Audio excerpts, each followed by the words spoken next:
O livro de Ezequiel é estruturalmente segmentado em três partes principais. A primeira, capítulos 1 a 24, consiste em oráculos de julgamento contra Jerusalém antes da destruição do templo. A segunda, capítulos 25 a 32, são oráculos contra nações estrangeiras, como Amon, Tiro e Egito. A terceira, capítulos 33 a 48, concentra-se na restauração, apresentando visões de um novo templo, uma nova ordem social e a presença divina restaurada no meio do povo. Ezequiel combina simbolismo vívido, narrativas dramáticas e uma teologia centrada na santidade de Deus. De modo geral, há um consenso entre os estudiosos de que Ezequiel atuou e o livro foi escrito durante o exílio babilônico, no século 6 antes da Era Comum. As profecias costumam ser datadas entre aproximadamente 593 e 571 antes da Era Comum, com base nas referências internas e no contexto histórico. O livro, portanto, insere-se no período crucial da história de Judá, marcado pela destruição de Jerusalém e o exílio. Exatamente. Ezequiel atuou em um momento de crise profunda, quando a elite de Judá foi deportada para a Babilônia após a destruição de Jerusalém, em 586 antes da Era Comum. Suas mensagens, em grande parte, lidam com o trauma do exílio, a explicação teológica para a destruição e, posteriormente, a esperança de restauração da comunidade e de uma nova ordem cultural. A deportação babilônica não abrangeu toda a população de Judá, mas focou-se principalmente nas elites políticas, religiosas e intelectuais, além de artesãos qualificados. O objetivo era desarticular a capacidade de Judá de se reerguer politicamente. Muitos camponeses permaneceram na terra para cultivá-la, e Judá não se despovoou completamente. Os exilados foram concentrados em regiões específicas da Babilônia, mas não foram dispersos em outros impérios. O exílio, assim, foi um fenômeno localizado, permitindo que os exilados mantivessem uma coesão identitária até o retorno posterior. Exatamente. No caso do Reino do Norte e Israel, a conquista assíria em 722 antes da Era Comum resultou em uma dispersão mais ampla. Os assírios tinham uma política de deportações em massa, deslocando populações conquistadas para diferentes partes do império. Isso levou à perda de identidade coletiva, com as chamadas tribos perdidas de Israel. Em contraste, o exílio babilônico de Judá foi mais focado e temporário, o que permitiu uma eventual reconstrução da comunidade. O exílio babilônico durou aproximadamente meio século. A primeira onda de deportações ocorreu por volta de 597 antes da Era Comum, e o retorno começou após o decreto de Ciro o Persa, em 538. Assim, o exílio durou em torno de 50 a 60 anos, até que parte dos judeus pôde retornar e reconstruir Jerusalém e o templo. Isso mesmo. Considerando gerações de cerca de 20 anos, o período exílico abrangeu cerca de 2 a 3 gerações. Esse intervalo foi suficiente para que uma nova identidade exílica se formasse, mas sem que as tradições e memórias fossem perdidas, possibilitando o retorno e a reconstrução. Sim, Ezequiel atuou justamente com a primeira geração do exílio. Ele foi levado na primeira deportação, cerca de 597 AEC, e suas profecias, voltadas aos exilados, refletem os desafios imediatos do trauma e da adaptação. Ele é uma voz profética para aqueles que vivenciaram o início do exílio. A primeira parte do livro de Ezequiel, que vai do capítulo 1 ao 24, é marcada por oráculos de juízo contra Jerusalém e Judá. Começa com uma impressionante visão do carro de Deus, capítulo 1, simbolizando a glória divina. O profeta é chamado para advertir que o julgamento é inevitável por causa da idolatria e injustiça. Ezequiel utiliza encenações simbólicas e parábolas para ilustrar a destruição iminente. Essa seção culmina no anúncio de que a cidade e o templo cairão, representando o ápice da disciplina divina. Sim, ela pode ser subdividida em blocos temáticos. Primeiro, os capítulos 1 a 3 apresentam a visão inaugural e o chamado profético de Ezequiel. Em seguida, os capítulos 4 a 11 contêm simbolismos e atos simbólicos que antecipam o cerco de Jerusalém. Os capítulos 12 a 19 trazem parábolas e oráculos que explicam o motivo do julgamento. Por fim, os capítulos 20 a 24 enfatizam a inevitabilidade da queda, com um desfecho trágico. A primeira subdivisão cobre os capítulos 1 a 3. Ela começa com a famosa visão da glória divina. Ezequiel vê um carro celestial com seres viventes e rodas, representando a presença de Deus. Logo após, Deus comissiona Ezequiel como profeta para um povo rebelde. O profeta é instruído a comer o rolo com as palavras divinas, simbolizando a incorporação da mensagem. Encerra com Ezequiel assumindo o papel de atalha, responsável por advertir o povo. Essa sessão estabelece o tom e a missão profética. Certamente, a visão inaugural de Ezequiel é altamente simbólica e impressionante. Ele descreve 4 seres viventes, cada um com 4 rostos, de homem, leão, boi e águia, e 4 asas. Ao lado deles, há rodas complexas, cheias de olhos, que se movem em todas as direções. No topo, há um trono com uma figura semelhante a um homem, brilhante e envolto em fogo e luz. Essa imagem simboliza a glória e a soberania de Deus, transcendendo o templo e acompanhando o exílio. A complexidade dessas figuras enfatiza a onipresença e o mistério divino. Sim, de certa forma, o imaginário mesopotâmico estava repleto de seres híbridos, como querubins, e figuras com múltiplos atributos animais. Embora a visão de Ezequiel seja única em sua teologia, ela dialoga com essa linguagem simbólica conhecida no Antigo Oriente Próximo. Os tronos divinos e seres alados eram comuns na iconografia babilônica e assíria. Ezequiel, porém, ressignifica essas imagens para comunicar a soberania e mobilidade do Deus de Israel, presente mesmo no exílio. A relação é essencialmente teológica. O carro da visão simboliza que a glória de Deus não está restrita ao templo. Em outras palavras, Deus não foi destruído com o templo, nem está limitado àquele espaço. O carro divino, com suas rodas e movimento, demonstra que a presença divina acompanha o povo mesmo no exílio. Com a destruição do primeiro templo, essa visão oferece esperança. Deus não está preso a um edifício e continua soberano, guiando-os mesmo longe da terra. Sim, é uma inovação significativa. Nos contextos sumério-acadianos, cada cidade-estado possuía seu deus tutelar, intimamente ligado ao templo daquela cidade. Quando o templo era destruído, isso representava o Deus sendo derrotado. Em Israel, a visão de Ezequiel rompe com essa concepção. O Deus de Israel não é derrotado nem restrito ao templo. Ele acompanha o povo no exílio e permanece soberano. Ou seja, o exílio não é o fim da relação com o divino, mas um novo momento em que a presença de Deus se mostra universal. Sim, muitos estudiosos traçam esse paralelo. O tabernáculo era móvel e simbolizava a presença de Deus acompanhando o povo no deserto. Assim, o carro de Ezequiel também reforça a ideia de um Deus que se move com seu povo. Diversos pesquisadores, tanto na teologia bíblica quanto na história comparada, notam que essa visão reitera que a presença divina não depende de um lugar fixo. Assim, o carro de Ezequiel funciona, em certo sentido, como uma atualização do conceito do tabernáculo, indicando que Deus continua presente onde quer que o povo esteja. A segunda subdivisão vai dos capítulos 4 a 11. Nela, Ezequiel encena atos simbólicos dramáticos, como simular o cerco de Jerusalém e racionar comida para ilustrar o julgamento iminente. Ele descreve a partida da glória de Deus do templo, simbolizando o abandono da cidade.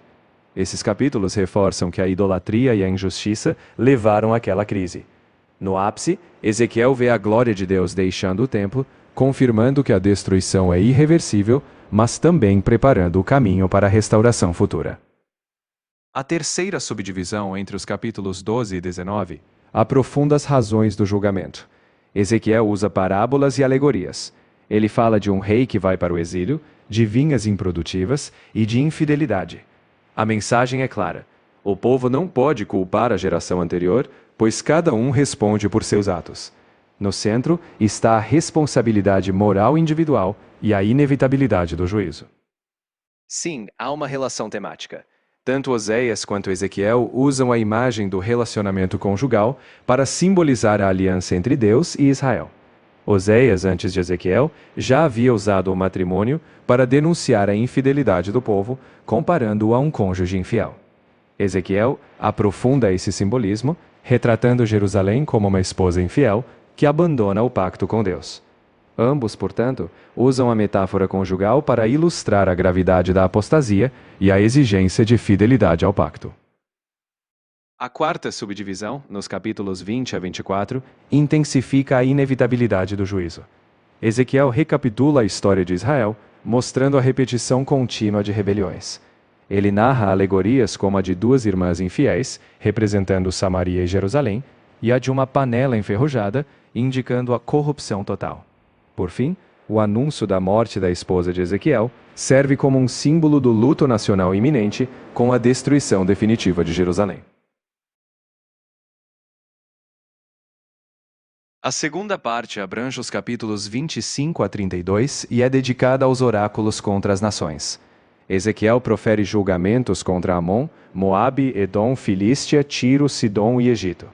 Esses oráculos seguem um padrão, denunciam a arrogância, exploração e o regozijo com a queda de Judá.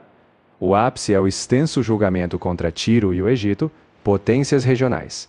Assim, essa seção universaliza o juízo, não apenas Judá, mas as nações soberbas também serão julgadas. Há peculiaridades marcantes. O oráculo contra Tiro, capítulos 26 a 28, é notável pela sua extensão e detalhe, incluindo a lamentação pelo rei de Tiro, descrito de modo quase mítico.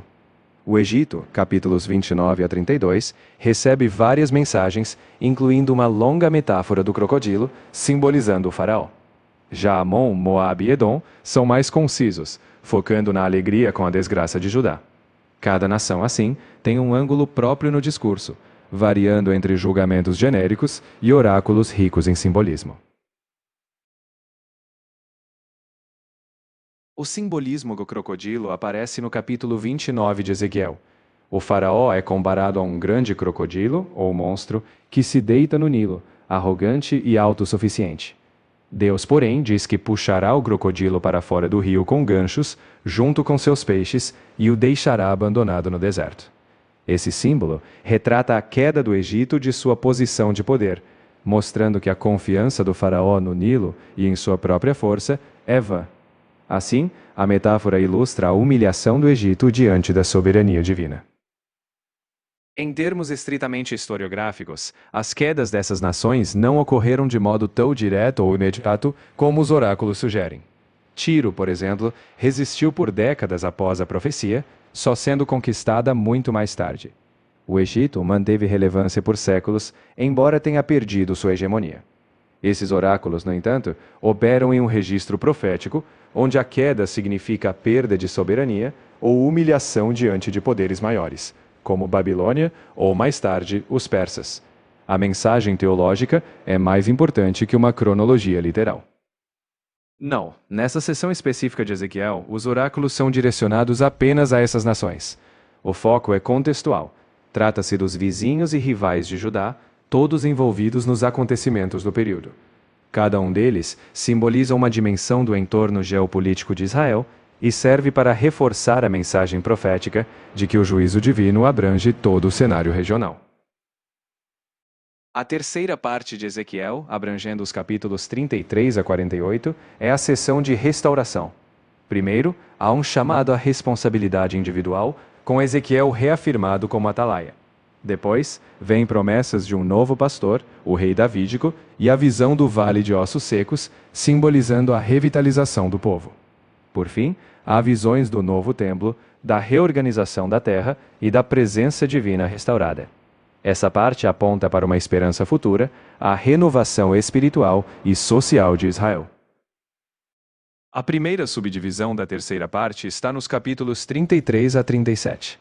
Ezequiel é reconfirmado como atalaia, alertando o povo para sua responsabilidade. Em seguida, há a promessa de um pastor davídico, representando um futuro líder justo. A visão dos ossos secos é central. Deus traz à vida um povo aparentemente perdido. Por fim, a unificação de Judá e Israel é simbolizada em dois pedaços de madeira que se tornam um só, apontando para uma restauração integral. Certamente, no capítulo 33, Ezequiel é reafirmado como atalaias do povo. A responsabilidade profética é enfatizada. Se o profeta advertir o ímpio e este não se arrepender, o ímpio será responsável por sua morte, mas se o profeta não advertir, o sangue do ímpio recairá sobre o profeta. Essa passagem reforça que Ezequiel deve proclamar a mensagem, mesmo em meio à resistência. Em última instância, a responsabilidade pelo arrependimento é individual, mas o profeta deve cumprir seu papel de advertência. A relação é de contraste e continuidade. Jeremias, como Ezequiel, foi um profeta que alertou Judá sobre o juízo iminente, mas enfrentou resistência contínua. Ambos compartilhavam a responsabilidade de advertir, mesmo quando o povo era hostil. Já Jonas é um contraste. Ele relutou em advertir Nínive, mas ao fazê-lo, a cidade se arrependeu. No caso de Ezequiel, o chamado é persistente. Mesmo sem um arrependimento imediato da nação, assim, o papel do profeta é ser fiel ao aviso, mesmo sem garantir a resposta do povo. Esse relato está no capítulo 34. Ezequiel denuncia os líderes de Israel como pastores negligentes que exploraram o rebanho. Em contrapartida, Deus promete assumir ele mesmo o papel de pastor, cuidando de cada ovelha.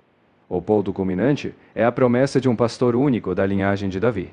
Esse pastor simboliza um futuro messiânico, um líder justo e restaurador que guiará o povo em segurança. Sim, a visão do Vale dos Ossos Secos está no capítulo 37. Ezequiel vê um vale cheio de ossos ressequidos, simbolizando o povo de Israel em estado de morte nacional. Deus manda o profeta profetizar, e os ossos se juntam, recebem carne e, por fim, o sopro da vida. Isso representa a restauração total de Israel. Deus trará o povo de volta, dando-lhes nova vida e esperança. É uma poderosa imagem de ressurreição nacional e espiritual. A restauração do templo é detalhada nos capítulos 40 a 48. Ezequiel recebe uma visão de um templo ideal com medidas precisas. Esse templo simboliza a presença gloriosa de Deus voltando a habitar no meio do povo. Há uma reorganização da terra, com as tribos redistribuídas, e um rio que flui do templo, trazendo vida. O ápice é o nome da cidade. O Senhor está ali. Trata-se de uma visão escatológica, não apenas arquitetônica, mas simbolizando a plenitude da restauração divina. O legado é profundo. Ezequiel ajudou o povo de Judá a reinterpretar o exílio, não como um abandono definitivo, mas como disciplina e caminho para a restauração. O conceito de responsabilidade individual e renovação tornou-se essencial para a identidade judaica. Além disso, a visão da glória divina móvel e a esperança de um novo templo inspiraram a persistência cultural e religiosa. Até hoje, Ezequiel influencia teologias de renovação e esperança, tanto no judaísmo quanto no cristianismo. No judaísmo antigo, Ezequiel foi visto como um profeta do exílio que explicava a destruição do templo em termos teológicos e morais. Os rabinos antigos, embora considerassem algumas visões complexas, incluíram o livro entre os textos inspirados. A visão do novo templo e da glória de Deus ofereceu esperança pós-exílica. No Talmud, há debate sobre suas visões, mas, em geral, ele foi interpretado como um chamado à responsabilidade e à renovação espiritual, com impacto duradouro no pensamento rabínico. Os intérpretes patrísticos leram Ezequiel de forma tipológica e simbólica. O templo restaurado foi visto como figura da igreja e o pastor davídico foi associado a Cristo. A visão dos ossos secos foi interpretada como prefiguração da ressurreição. Padres como Orígenes ou Agostinho viam no livro um testemunho da soberania divina e da esperança escatológica. Assim, os pais da Igreja usaram Ezequiel para articular temas cristológicos e eclesiológicos, integrando a teologia cristã. Exatamente. A tradição patrística frequentemente usava alegoria, vendo realidades espirituais por trás de textos concretos.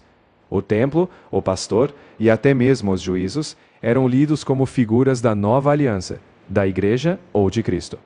Assim, a leitura alegórica foi uma chave hermenêutica que permitiu conectar Ezequiel ao drama cristão da salvação e à vida da Igreja nascente. A partir do século XV, a reforma protestante destacou a responsabilidade individual que Ezequiel enfatiza, lendo seu chamado ao arrependimento como um apelo direto à consciência do indivíduo. Reformadores viam o pastor davídico como uma prefiguração de Cristo. Já a tradição católica pós-tridentina, embora também reconhecendo o aspecto moral, enfatizou a dimensão sacramental e eclesial, ligando o templo e a glória de Deus à liturgia e à presença divina na Igreja.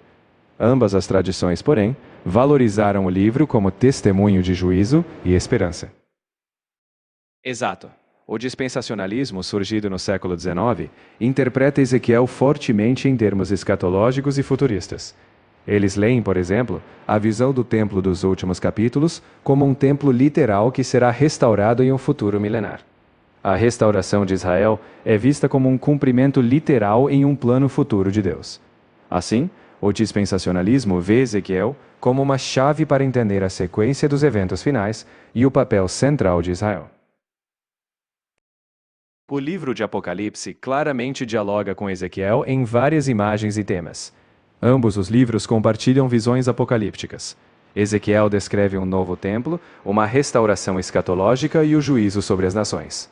Apocalipse retrata a Nova Jerusalém, julgamento sobre as nações e a morada final de Deus com seu povo.